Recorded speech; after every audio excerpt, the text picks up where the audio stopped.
Alô, boa noite, senhoras e senhores, meus amigos e amigas do Facebook, do YouTube. Estou transmitindo esta palestra simultaneamente pelo YouTube, pelo Facebook. O título da palestra de hoje é Estilística e as Mentiras Midiáticas. E eu pretendo aqui hoje dar para vocês os instrumentos necessários. Claro que é apenas uma introdução, não vou aprofundar muito, não temos tempo para isso, mas apenas mostrar alguns caminhos possíveis para vocês efetuarem análise do discurso, partindo, claro, também da utilização de certas teorias linguísticas que são muito desconhecidas no público que está hoje envolvido com a guerra cultural. Então, estou aguardando as pessoas chegarem e a confirmação também de que todos me escutam. Vejo aí que já algumas pessoas entraram, a Natália Prisco, meu amigo Rodrigo Jungmann, Rodrigo Nanquim, Auridélia, Fernanda Marques. Boa noite, professor. Boa noite, Fernanda. Boa noite, Welton, Simone, Rafaela, Isadora. Bom, as pessoas estão entrando, imagino que devam estar ouvindo. Assim que eu tiver a confirmação, então, aqui de que o som está ok, que todos estão ouvindo, eu já dou prosseguimento aqui no conteúdo da palestra de hoje. Vamos ver aqui no YouTube, se todos conseguem me ver aqui, me ouvir. Estou transmitindo simultaneamente esta palestra pelo Facebook e também pelo YouTube. No Facebook eu já tive a confirmação, então agora vamos ver apenas no YouTube. Imagino que esteja tudo ok por lá também. Vamos ver, temos algumas pessoas acompanhando pelo YouTube. Vamos ver aqui. Bom, eu vou aguardar então a confirmação de algumas pessoas que às vezes vêm aqui e falam depois e vou...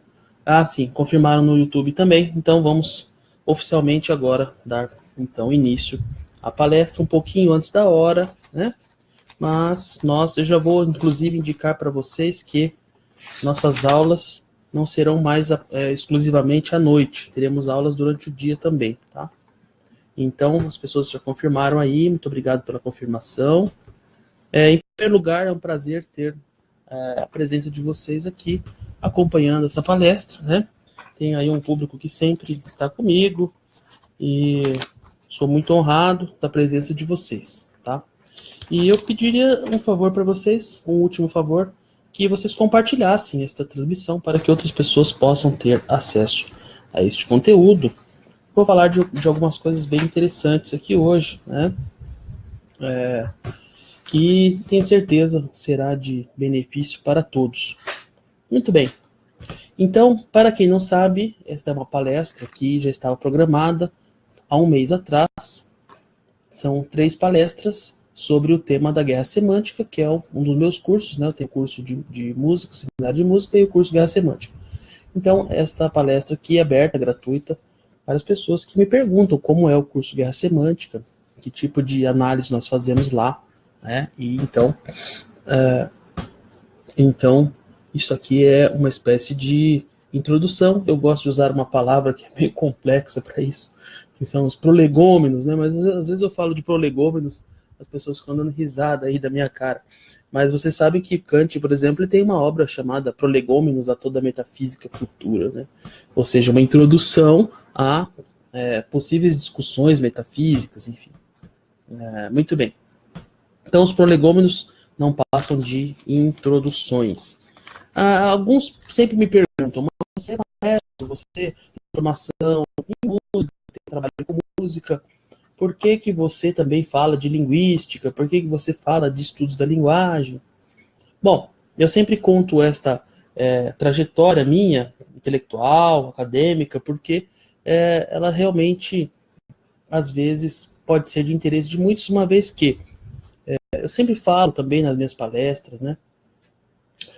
Recentemente, inclusive, lá em Ribeirão Preto, falei isso também, quem estava lá presente, eu vejo algumas pessoas aqui que estavam lá em Ribeirão Preto, e eu falei o seguinte, que na Grécia Antiga, os saberes eram imiscuídos uns nos outros e havia uma complementariedade, né, entre os conhecimentos das distintas áreas do saber.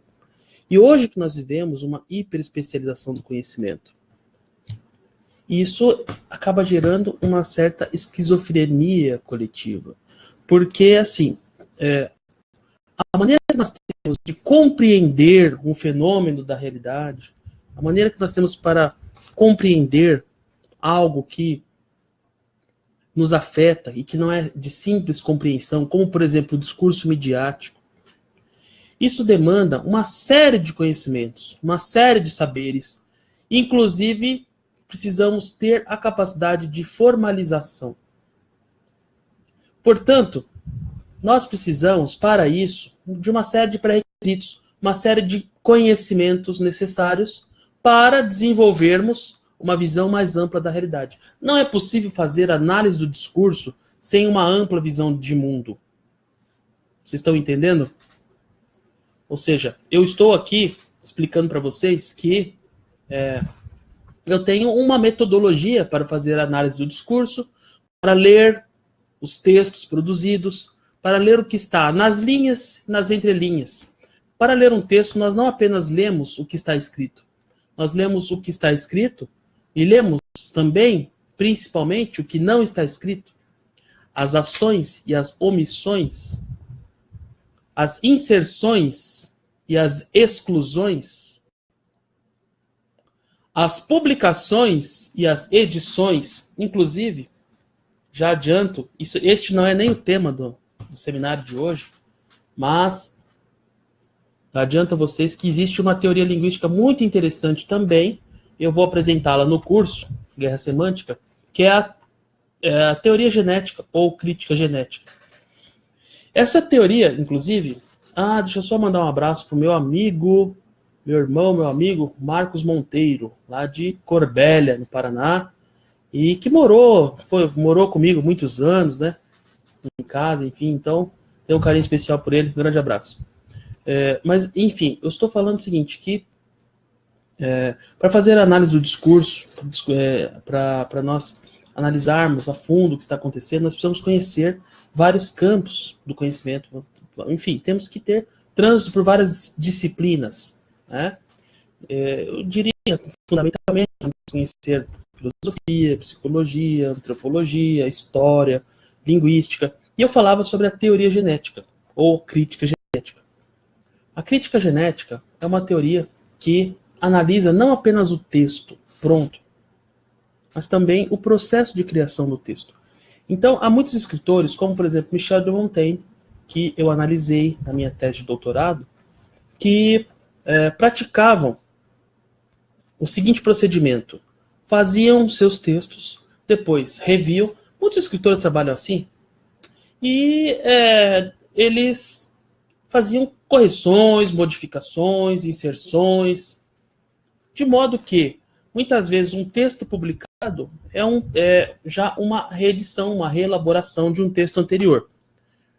Isso, para quem é da área, do campo editorial, quem já trabalha com isso, pode até parecer uma obviedade, mas, do ponto de vista da pesquisa linguística, da pesquisa histórica, da pesquisa, inclusive, filosófica, esses originais têm uma importância tremenda. Eles têm uma grande importância, porque você consegue vislumbrar as etapas intermediárias que um determinado escritor percorreu para chegar naquela forma definitiva. E sem isso nós não conseguimos identificar e aproveitar, inclusive, a escrita de muitos textos. Citei o caso de Michel de Montaigne, que tem 3 versões, às vezes, no mesmo texto. Ele tem, inclusive, uma edição dos seus ensaios, que tem essas 3 versões diferentes, que foram escritas em 3 datas diferentes. 1572, 1589 e 1592. 3 datas diferentes. Ele publicou o mesmo texto, com algumas alterações, e é muito interessante nós analisarmos as alterações de cada uma dessas datas. E na edição, inclusive, que é da editora Martins Fontes, tem lá a inserção e a modificação de tal data, marcado com a letra A data posterior com a letra B e na última data a letra C. Então você sabe que são versões diferentes do mesmo texto. O que nós aprendemos com isso? Aprendemos como pensa um autor, aprendemos como pensa um escritor, certo? E como que nós usamos isso? Ainda nem falamos sobre estilística, já estamos entrando aí na questão do discurso midiático, né? Nós podemos aproveitar isto para analisar aquilo que aparece na mídia, aquilo que não aparece na mídia, ou aquilo que aparece de uma determinada maneira e depois aparece de uma outra maneira. Inclusive, eu quero muito que as pessoas que já se inscreveram no curso, nessa vez, porque eu ofereço esse curso uma vez por ano, desta vez, por favor, entreguem os trabalhos, porque a riqueza deste curso é vocês fazerem os trabalhos, tá? Então, já fica aí o recado, sei que já tem alguns alunos aqui assistindo, nós começamos as aulas esta semana, inclusive eu gostaria de pedir desculpas, porque este webinar estava programado para domingo, mas eu tive um pequeno entrevero aí, fiz umas viagens internacionais, estava fora do Brasil, acabou atrasando um pouco a minha volta, participando de muitos congressos, então a transmissão acabou sendo transferida para a data de hoje. Mas nós já temos, inclusive amanhã é o último dia, nós prorrogamos até amanhã, era para ter encerrado ontem o prazo, mas em função dessas minhas viagens, né, quem inclusive já se inscreveu para assistir este webinário e que recebeu o convite para acompanhar ao vivo pelo e-mail, recebeu justamente essa informação de que eu teria tido este atraso aí em função das viagens. Mas agora nós temos o quê? Nós temos um prazo estendido até amanhã. Por que o prazo só até amanhã? Porque na sexta-feira nós já começamos as aulas, tá? Então isso daqui é apenas uma palestra preliminar. Amanhã eu vou fazer outra palestra para as pessoas que querem conhecer, saber do que se trata o curso, saber se é realmente algo que lhes interessa. Então vão ver aqui mais ou menos como nós trabalhamos no curso. Mas, enfim, a proposta para este curso é que todos os alunos inscritos façam os trabalhos de análise, principalmente do discurso midiático. E eu vou ensinar como fazer isso e de uma maneira a utilizar várias teorias, procedimentos linguísticos. Por que eu insisto tanto nessa questão linguística? Vou voltar um pouquinho, eu estava falando sobre a não especialização dos saberes, na época de ouro da educação clássica, helênica, depois romana, greco-romana e medieval. Naquela época surgiu a chamada filosofia perene. O que é a filosofia perene? São aqueles conhecimentos que tendem ao absoluto, que procuram dar as bases daquilo que é verdadeiro, independente da época na qual esses saberes serão utilizados. Então, por exemplo, peguemos o caso da filosofia de Platão. Platão não estava interessado em seguir moda alguma. Platão não estava interessado em fazer um movimento político que mudasse o governo de Atenas. Platão estava preocupado em encontrar as bases do conhecimento verdadeiro. Portanto, a obra de Platão serve como um exemplo de filosofia perene. Da mesma forma, Aristóteles procedeu porque ele estava em busca dos fundamentos da verdade. Ele não estava em busca de efetuar alguma transformação pontual na realidade. É claro que quando você faz um trabalho de busca pela verdade, de busca pelo conhecimento, de busca pelos fundamentos da razão, pelos fundamentos do ser, pelos fundamentos da existência, claro que isso tem digamos assim, tem um impacto na realidade, mas esse impacto nunca é a curto prazo, tanto que é sabido que a obra de Aristóteles ficou desconhecida do grande público por muitos anos, eu diria que até por mais de 1000 anos. Aristóteles só foi redescoberto no Ocidente por obra dos filósofos escolásticos. Tá certo? E ele estava preocupado em sistematizar o conhecimento humano de uma tal forma que tivesse tal conhecimento um uso perene, independente das variações de tempo, das variações de governos, das variações de grupos políticos, enfim. E vai dizer que Aristóteles influenciou pouco a humanidade, influenciou muito mais do que qualquer movimento político. Porque a partir da obra de Aristóteles, os filósofos escolásticos sistematizaram uma série de conhecimentos, inclusive o direito tal como nós conhecemos, em especial o direito penal, surge na Idade Média, está certo? Por obra dos filósofos escolásticos. E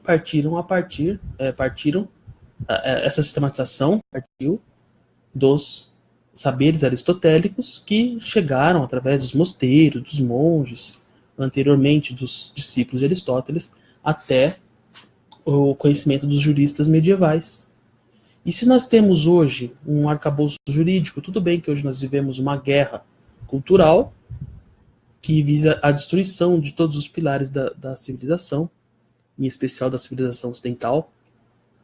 Tudo bem que estão tentando destruir, mas se nós temos ainda alguma segurança jurídica, alguma instituição que funciona, alguma ordem, nós devemos isso aos filósofos que desenvolveram essa filosofia e essa sabedoria perene.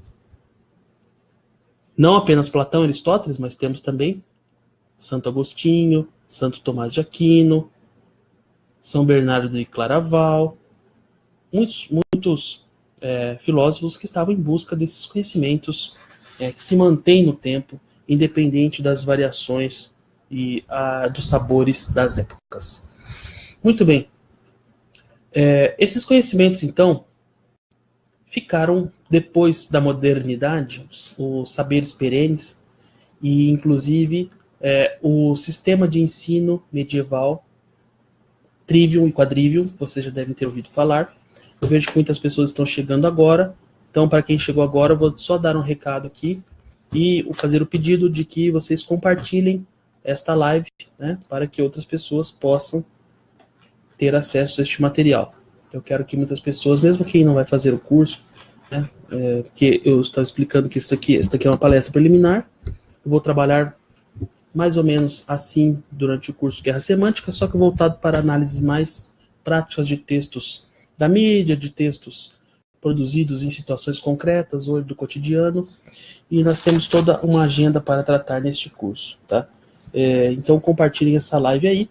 E eu falava o seguinte, eu quero chegar na questão da estilística, porque trata-se de uma teoria linguística que foi sistematizada no século XIX por um teórico chamado Charles Bailly. E o Bailly justamente procurava estabelecer as bases perenes para uma ciência do estilo. Ou seja, o que faz com que um texto possa ser inserido em uma tal ou qual estética, uma tal ou qual linha de produção artística ou corrente literária. Então a estilística inicialmente se deparava e se debruçava tão somente em textos literários. Mas, conforme os discípulos de Bailly foram dando prosseguimento ao seu trabalho, foram também sendo analisados os textos de outros campos discursivos. E o interessante é o seguinte, que a estilística é a ciência da linguagem que mais retoma, que mais atualiza, que mais traz à tona todo o saber perene acerca das ciências da linguagem da antiguidade clássica. Tanto que um dos textos que nós trabalhamos no curso, que trata justamente sobre a história da estilística, eu não vou apresentar a bibliografia aqui ainda, eu não tenho nem como ler aqui um texto para vocês, porque eu estou fazendo transmissão direto pelo YouTube, né? Nas aulas eu consigo colocar o texto, porque eu tenho um sistema de transmissão que eu consigo colocar o texto, vocês acompanham o texto. Mas nós temos um texto aqui que trata justamente da história da estilística, e a maior parte desse texto é justamente uma espécie de preâmbulo sobre as ciências da linguagem, as ciências do estilo na Grécia Antiga.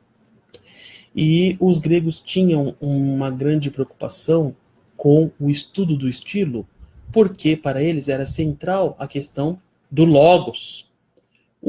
Esse termo logos, né, para nós aqui, ele é um pouco confuso hoje em dia. Mas os gregos tinham um entendimento do logos como a inteligência universal. Então eles estavam procurando entender o universo através deste logos, né? O logos não é apenas estudo, como nós traduzimos muitas vezes. Por exemplo,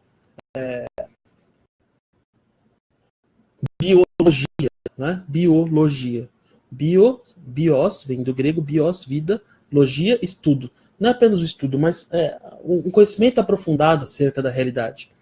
E o logos, ele envolve duas facetas simultâneas que acontecem aparentemente. Hoje em dia, tudo é oposto, né? Você já viu aquela história do aluno que vai na escola e fala, eu sou bom em matemática e sou ruim em português, ou eu sou ruim em português e sou bom em matemática. Para os gregos não existia isso, você tinha que ser bom em tudo, né?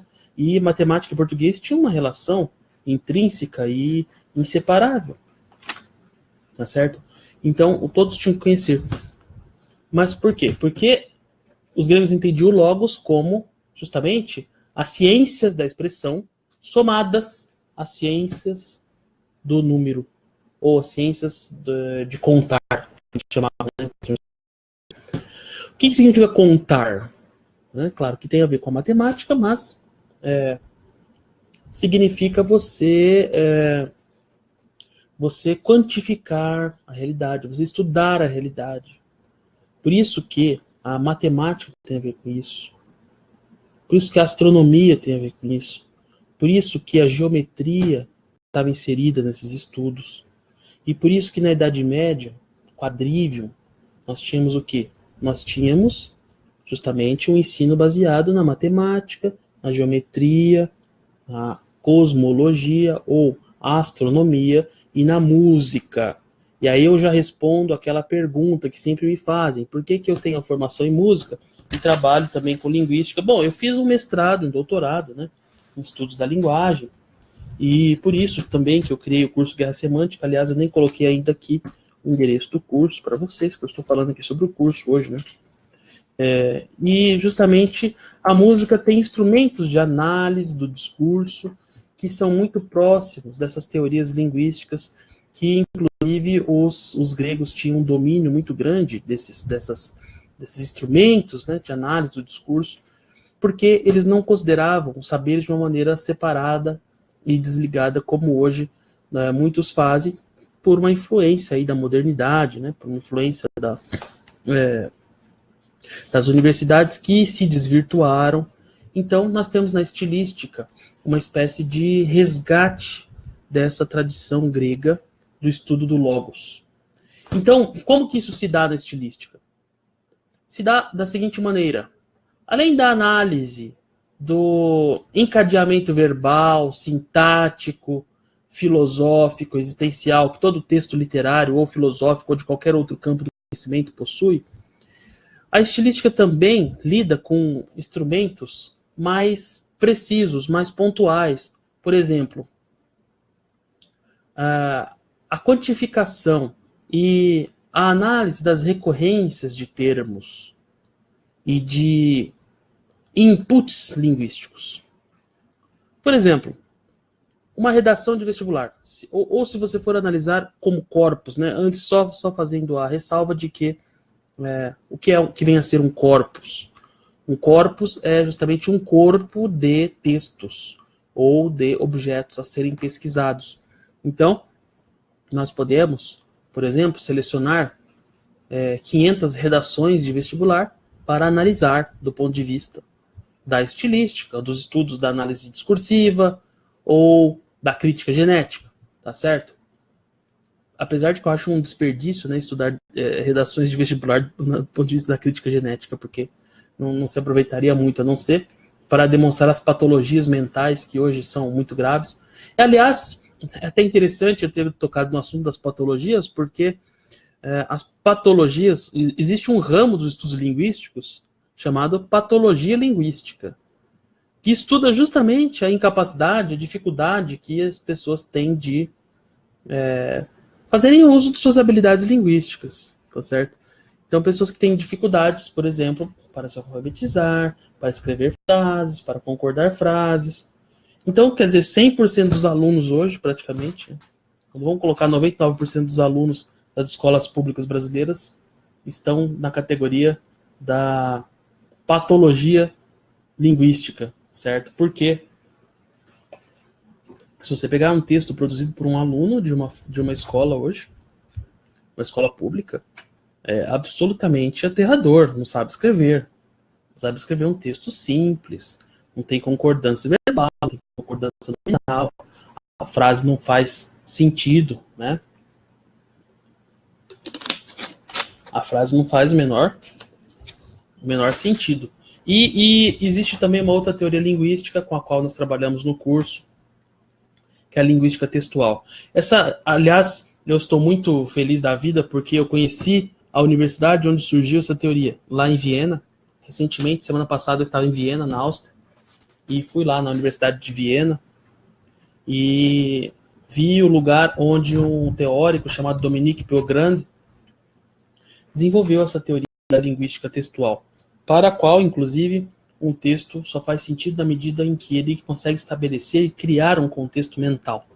Então, por exemplo, para que esse texto que eu estou falando para vocês aqui hoje, ele só vai fazer sentido para vocês se eu conseguir criar na mente de vocês um contexto. Por isso que eu faço aqui um apanhado histórico, estou demonstrando as origens dos estudos da linguagem na Grécia Antiga, porque os filósofos lá eles estavam preocupados em desenvolver conhecimentos perenes, conhecimentos que transplantassem as fronteiras do tempo, do espaço, e que fossem válidas por toda a história. E nesse sentido eles descobriram o logos, que é a inteligência humana, a inteligência universal, ou a razão universal. Os pré-socráticos chamavam isso de híbris. Aliás, desculpe, híbris não, physis, né? Conhecimento da natureza. Mas os pré-socráticos tinham um conhecimento mais mitológico, mais instintivo, não era tão racional quanto na época de ouro da filosofia grega, que começa com Sócrates, Platão e Aristóteles. E então, o Platão faz uma série de prescrições pedagógicas, e aí o interessante dessa linha da filosofia. E a pedagogia surge aí também. A pedagogia é um instrumento auxiliar da filosofia. Não existe uma pedagogia isonômica, uma pedagogia independente, uma pedagogia neutra. Não. A pedagogia ela está sempre em função de alguma filosofia, ela está sempre baseada em algum princípio filosófico. Porque toda pedagogia tem que lidar com a seguinte questão: o que nós vamos ensinar? Né? Portanto, tudo começa na filosofia. Também os estudos da linguagem. Existe um diálogo de Platão onde ele discute a questão da linguagem, da origem da linguagem, a origem das línguas, né? Que é o Crátilo. Mas nós não precisamos ficar apenas no Platão para encontrarmos a origem dos estudos linguísticos. Podemos ir também para os estudos bíblicos, estudos evangélicos. Como começa a criação do mundo? Através do verbo. Et in principio erat verbum. Né? No princípio era o verbo, Gênesis, da Bíblia. Et verbo caro factus est. E o verbo se fez carne. Né? Isso depois lá, com a vinda de Cristo. Os evangelhos já. Então, quer dizer, o Logos de Deus se fez carne, veio para a humanidade. E aí nós temos o quê? Temos a encarnação da inteligência de Deus através da figura de Jesus Cristo. Né?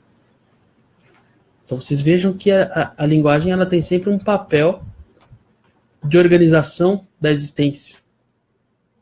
Se você não quiser fazer uso de uma visão religiosa, de uma visão teológica, ainda assim, podemos escapar desse mesmo raciocínio.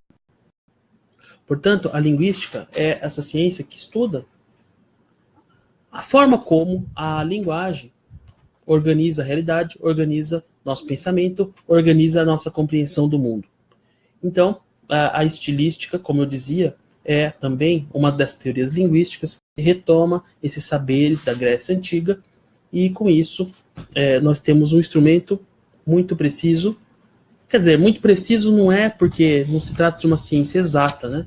Mas nós temos instrumentos muito seguros para demonstrarmos as mentiras que a mídia faz. Então, por exemplo, tem um exemplo, né, das palavras-chave. Se você for ler hoje qualquer jornal ou assistir qualquer noticiário, eu estive na Europa, né, até semana passada, e lá eles estão agora tentando aprovar o assassinato dos velhinhos, principalmente na Itália. né, porque na Itália ainda é proibido. Eles chamam de eutanásia. E lá, aqui no Brasil, tem o nome de eutanásia, né? E lá eles chamam de biotestamento. Quer dizer, biotestamento seria, em tese, o direito que o sujeito tem de pedir que ele seja morto, né? Quer dizer, ninguém está autorizado a matar ninguém. Isso é óbvio. Por quê? Porque a vida é o valor que embasa todos os outros valores. Se eu não tenho a minha vida, eu não posso dispor de nenhum outro direito. Então eu não posso pedir para alguém me matar. Isso é ilegal, é imoral, é ilegítimo. E como que se chegou nessa conclusão? Através da filosofia perene, que eu já falei para vocês. Mas aí qual que é a tese, qual que é o procedimento da mídia? E como que nós demonstramos isso de uma maneira objetiva e científica? Eles ficam o tempo inteiro, em todos os programas, eles pautam todas as agências de notícia com essa questão artificial do biotestamento ou da eutanásia. Então todo mundo começa a falar disso. E aí eu tenho aqui, né, um trecho de um livro muito interessante. Deixa eu ver se eu encontro aqui. Um trecho curtinho que eu deixei até aberto aqui para vocês. Eu tô com muita tela aberta aqui, acho que não vou achar não. Deixa eu ver. Santo Inácio de Loyola, um grande santo, mas eu vou resumir para vocês o que ele fala. Não vou encontrar aqui. Santo Inácio de Loyola, fundador da Ordem dos Jesuítas, né? Ele diz umas coisas muito interessantes sobre o uso da linguagem.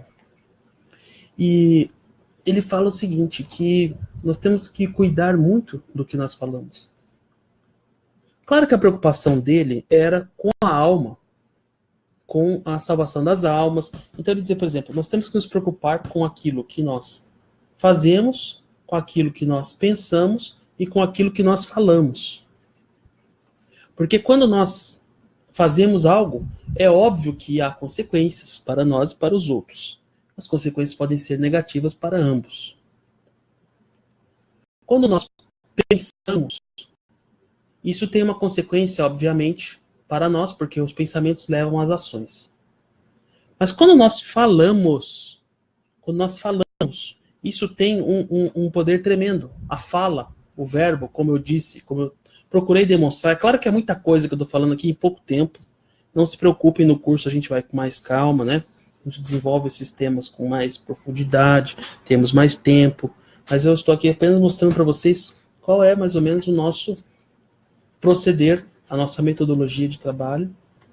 E é claro que vamos partir de uma análise teórica, filosófica, e também trabalharemos com as teorias linguísticas para depois nós chegarmos na prática. Porque não adianta você querer ganhar no grito. A discussão não se ganha no grito. A discussão se ganha com superioridade intelectual.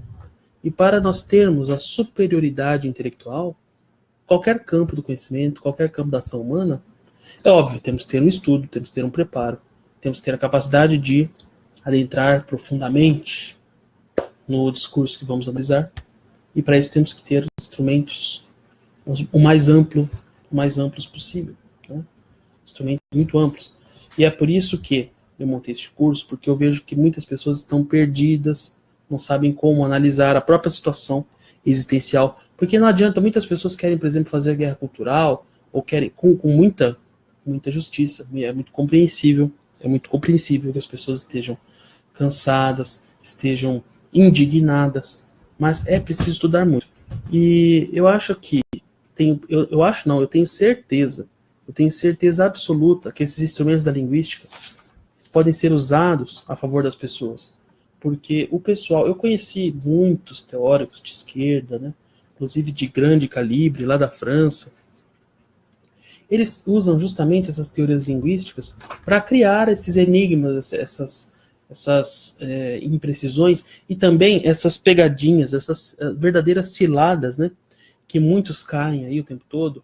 Vocês vejam até o caso que aprontaram aí com o Bolsonaro, uma época, o CQC fez uma edição da fala dele, enfim.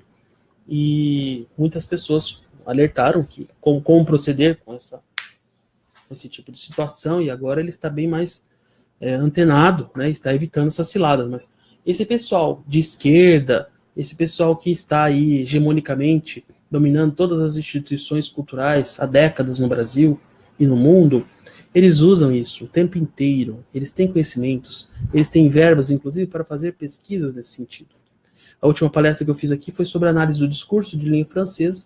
A grande parte dos teóricos dessa corrente linguística é pessoal justamente de esquerda, que tem verbas limitadas para fazer pesquisas linguísticas, e pesquisam coisas que muitas vezes nós nem nos damos a conta de que existem, mas nós temos que conhecer, e nós podemos usar, é claro, esses instrumentos, né, em nosso favor. Então, eu citei o caso das redações de vestibular. Se você fizer uma análise estilística da redação do vestibular, você não precisa nem entrar no campo da sintática. Você pode entrar no campo da quantificação dos inputs, como eu falava também, estou retomando aqui aquele trecho, ou seja, lexicografia, né? Lexicologia, estudo do léxico. Então, você vai ver lá que a palavra que mais aparece nessas redações, por uma exigência do politicamente correto, é a palavra preconceito, é racismo, é machismo, é fascismo, todos esses ismos aí que estão na moda e que são necessários para o jovem hoje ser aprovado no vestibular ou no tal do Enem, tá certo? Isso demonstra objetivamente, de uma maneira científica, se você analisar um corpus de 500 redações, a incidência de tal ou qual palavra vai demonstrar que existe o quê? Existe uma imposição normativa, tácita, implícita, mas que é objetiva, real, e configura uma desvirtuação da própria situação do ensino e também da avaliação desse ensino. Quer dizer, é uma imposição ideológica. Mas se você vai falar isso, muitas vezes você fala de uma maneira desarticulada. Você percebe que tem algo errado, mas não consegue demonstrar o que está errado. Da mesma forma, acontece com os materiais didáticos. Você percebe que algo está errado no material didático do seu filho, mas não sabe articular uma espécie de resposta, uma espécie de contraposição àquilo, de modo que você acaba por ficar na mão da escola ou do professor, muitas vezes mal intencionado, que quer justamente inserir ideologias no seu filho. E como que você identifica, por exemplo, a existência de uma ideologia em um material didático ou em qualquer outra circunstância? Então são justamente através desses instrumentos linguísticos onde você vai analisar as recorrências das palavras, a filiação das ideias a linhas de pensamento. Por exemplo, eu falei da teoria da linguística textual. Na teoria da linguística textual, nós podemos fazer uma análise linguística da seguinte forma. Primeiro, nós separamos o texto do discurso, porque o discurso é uma unidade discursiva, é uma unidade parafrástica muito mais ampla do que um texto. O que é a parafrase? A paráfrase é justamente a união entre os termos no discurso. E o discurso, então, ele remete a uma estrutura de organização. Ao passo que um texto ele é a materialização dessa estrutura. Pode parecer um pouco teórico, né? Mas, por exemplo, nós temos aí todo um discurso politicamente correto. É diferente, por exemplo, do texto. O discurso politicamente correto está presente nos vários textos dos alunos da redação do vestibular. Vocês estão entendendo? Mas eles não são especificamente o texto. Então, de onde vêm esses textos? De onde vêm esses discursos? De onde vem tanta manipulação, tanta mentira, tanta fraude semântica? É isso que nós vamos estudar nesse curso, está bem? Então, para quem que é destinado o nosso curso Guerra Semântica? Justamente para pais, professores, pessoas interessadas e preocupadas com a situação do país nos mais diversos campos da atuação, da mídia, das escolas, das universidades, instituições religiosas. E eu vou ler aqui o programa do curso, só para vocês terem uma ideia do que nós vamos trabalhar nessa segunda edição.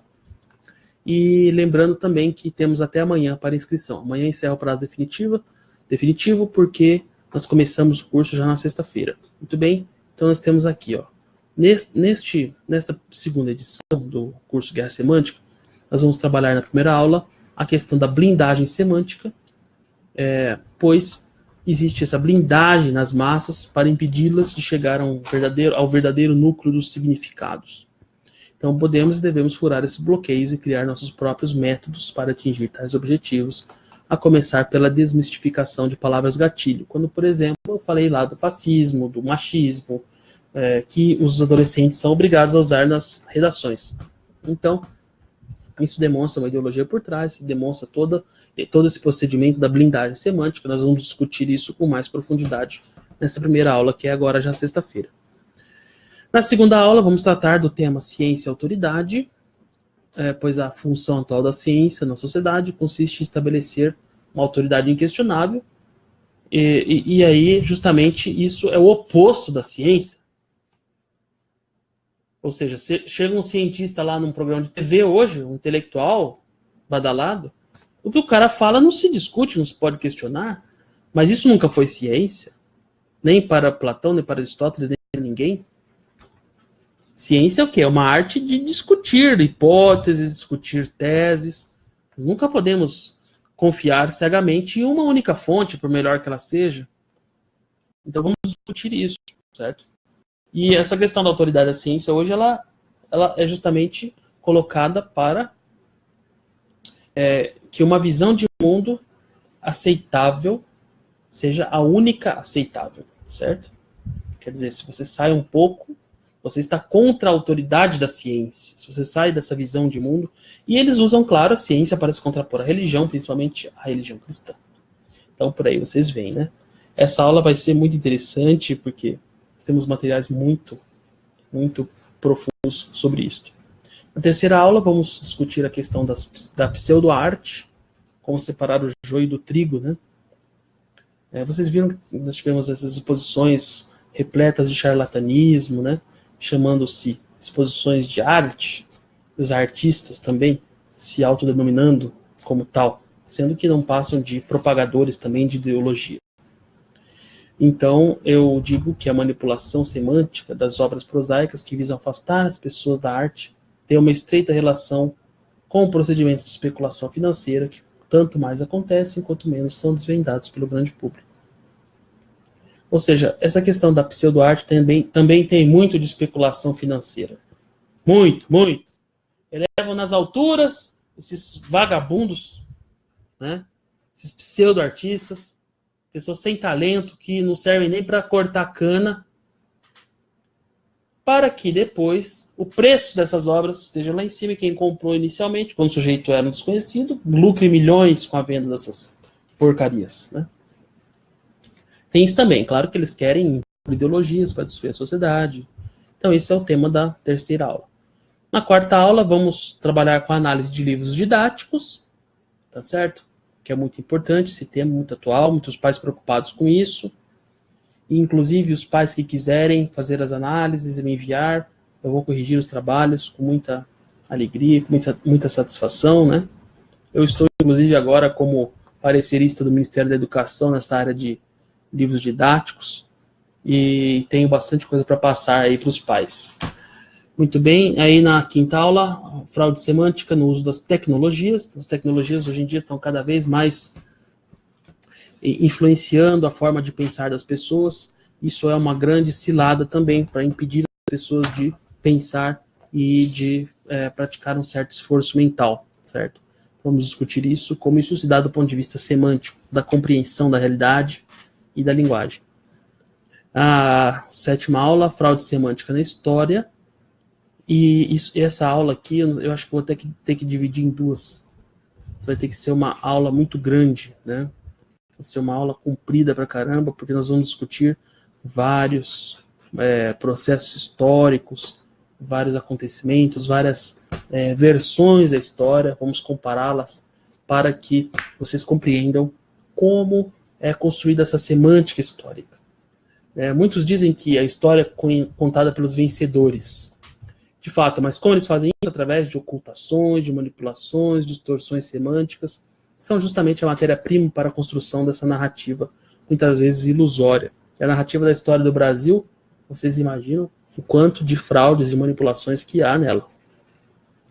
E por último, vou fazer uma aula bônus aí sobre fraude semântica e questões de nutrição, discutindo aí alguns fenômenos que vêm acontecendo.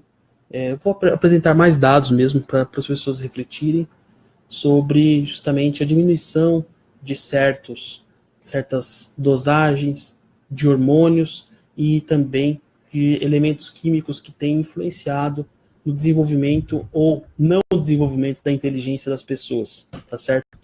Então é isso, o programa, tá certo? Eu tenho certeza que se você fizer este curso, você estará preparado para a guerra cultural, para a análise dos livros didáticos e para se movimentar nesta malha de acontecimentos complexos que estão aí tendo hoje cena no mundo inteiro.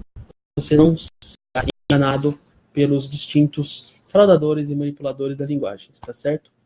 Então, essa é justamente a proposta deste curso. Nós já temos várias pessoas que se inscreveram.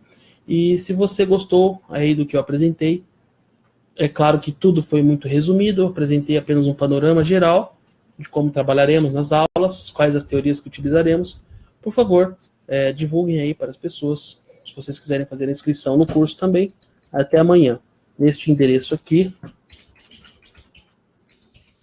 E eu peço somente que vocês possam compartilhar aí esta transmissão para pessoas que vocês conhecem que possam ter interesse no tema do curso Guerra Semântica, tá certo? Então, muito obrigado a todos pela participação, um grande abraço e até amanhã. Amanhã eu vou fazer a última palestra, um pouquinho antes do fim do prazo de conclusão aqui das inscrições desta segunda edição do curso Guerra Semântica, tá? E nós temos poucas vagas. Então, até amanhã e na sexta-feira começamos o curso. Grande abraço a todos.